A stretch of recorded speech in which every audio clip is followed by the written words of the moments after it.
안녕하세요. 저는 저렇게 전셋집이 매우 부족하다라고 하는 뉴스를 보면 무슨 생각이 드냐면, 그냥 언론이 특히나 부동산 뉴스라고 하는 것들이 그냥 사람들을 조바심 나게 하고 두렵게 하고 겁나게 해서 좀 판단을 흐리게 만드는 그런 나쁜 역할들을 한다라고 생각합니다.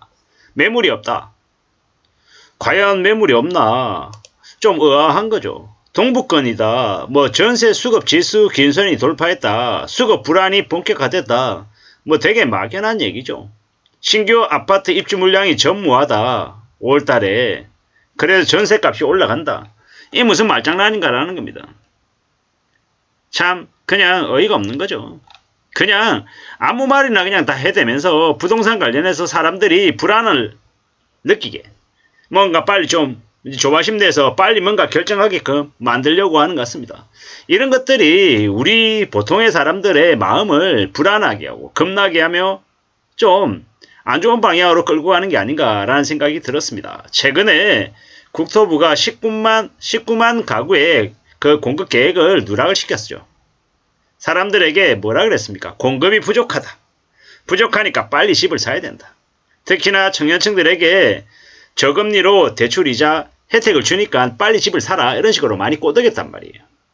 그게 뭘 의미합니까?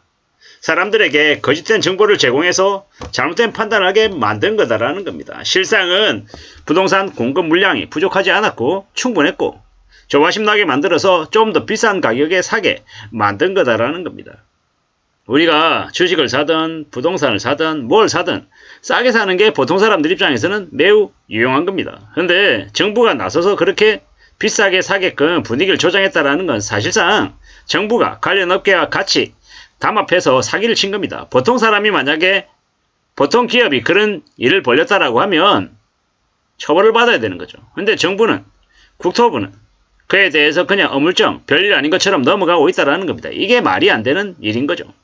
앞으로 우리가 살아가면서 정부도 믿어서는 안 되는구나. 전문가라고 얘기하는 놈들이든 관료든 누구든 함부로 그들이 한 얘기를 있는 그대로 다 믿어서는 안 되는구나. 왠지 그 이면에 숨어있는 뭔가 속셈이 있을 수 있다라는 생각을 우리는 하게 된다라는 겁니다. 참 어처구니가 없죠. 황당하죠. 놀라운 일들이죠. 이러한 일들이 계속 벌어지면 이제 우리 사회 전반에 불신이 이제 팽배해지는 거죠. 그리고 저는 개인적으로 어떻게 생각하냐. 지금 이제 부동산 가격이 말도 안 되게 올랐잖아요. 문재인 정부 때부터 해서 집값을 3배, 4배, 5배 뻥튀기 해서 올려놨어요. 그 수많은 폐악질들을 어떻게 우리는 봐야 할까요? 부동산 교란 세력들이 그냥 대놓고 활개치라고 문재인 정부가 그냥 방치가 아니라 조장한 그런 이제 공동 이제 사기범들인 거죠. 그리고 지금에 와서는 지금 정부가 또 이전 정부 탓만 하며 또 부동산 살리기에 올인해서 기준금리를 3.5로 그냥 낮춘 상태로 계속 쭉 가다 보니까 대한민국의 경제가 지금 다 뒤흔들리고 있는 상황이죠. 부동산 떠받들기로 문재인 정부가 만들어 놓은 싸질러 놓은 똥을 치우기에는 그냥 더 이제 불려나가고 있는 게 지금의 정부입니다. 문재인이나 윤석열이나 이 추악하고 더러운 짓거리들을 하는 년놈들이 대한민국의 서민들을 더 추락하게, 더 몰락하게 만든 이제 주범들이다라고 저는 생각을 합니다. 참 어처구니가 없죠.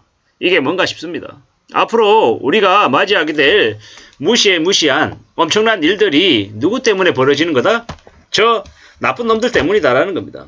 물론 저 이제 말도 안 되는 말에 놀아나서 이제 관련 업계와 같이 이제 이용해 먹고 해쳐 먹고 또 다른 사람들에게 영업하면서 사기질을 벌였던 일들도 참 많습니다. 이게 뭔가 싶을 정도로 좀 뭐가 잘못돼도 한참 잘못되다라고 생각할 정도로 좀 많이 엉망이죠. 좀 화가 나고 짜증이 나고 답답하고 놀라운 일들이 계속 벌어진다라는 겁니다. 우리는 앞으로 살아가면서 그 모든 것들을 다 의심하고 체크하고 확인하고 또 확인하면서 살아야 될 것 같습니다. 그러지 않으면 안 된다라는 겁니다. 저기 강남의 대치동에 아파트 전세 가격이 11억이다, 14억이다. 보통의 사람들이 전세로 11억, 14억을 주고 살 수 있나? 아닌 것 같은데. 죽을 때까지 저 11억, 14억을 만져보지도 못할 사람들이 대부분일 것 같은데요. 참 너무 좀 비현실적인 숫자인 것 같다라는 생각이 듭니다. 너무 막장 짓을 벌리고 있다라는 겁니다. 지금요, 대한민국의 부동산 시장에 얼마나 많은 폐악질들이 계속되었으면 지금도 계속 어떻게든 사람들을 유혹하고 꼬드겨서 속이려고 드는 놈들이 너무도 많다라는 겁니다. 앞으로 어떤 일들이 벌어지겠습니까? 어떤 상황들이 계속 생기겠습니까? 많은 고민들이 듭니다. 많은 우려가 생기고요. 많은 두려움도 이제 가지게 됩니다. 이 엄난한 세상을 살아가려면 어떻게 해야 될까? 얼마나 이 힘들고 어려운 현실을 감내하고 견디며 살 수 있을까? 라는 생각이 드는 거죠. 함부로 뭔가를 고지고대로 믿어서는 안 되겠습니다. 의심하고 또 의심하고 확인하고 또 확인하며 신해야 되는 겁니다. 그러지 않으면 정말로 답이 없는 것 같습니다. 참 이게 뭔가 싶은 거죠. 앞으로 우리는 어떻게 살아야 될까? 어떤 삶을 추구하며 지내야 될까? 라는 고민이 듭니다. 앞으로 최소 2, 3년이고요. 최대 4, 5년은 부동산 관련해서 예의주시하고 관망해야 될 것 같습니다. 지금 무리하게 집을 사겠다라고 뛰어들면 오도 가도 못하는 처지에 놓일 수 있습니다. 지금은요, 이제 대출이 대거 줄어들고 대출 금리가 왕창 높아지는 시기입니다. 이렇게 막막하고 어렵고 힘들 수 있는 상황인데 뭐 집을 산다고요? 웃긴 소리 하지 말라 그러십시오.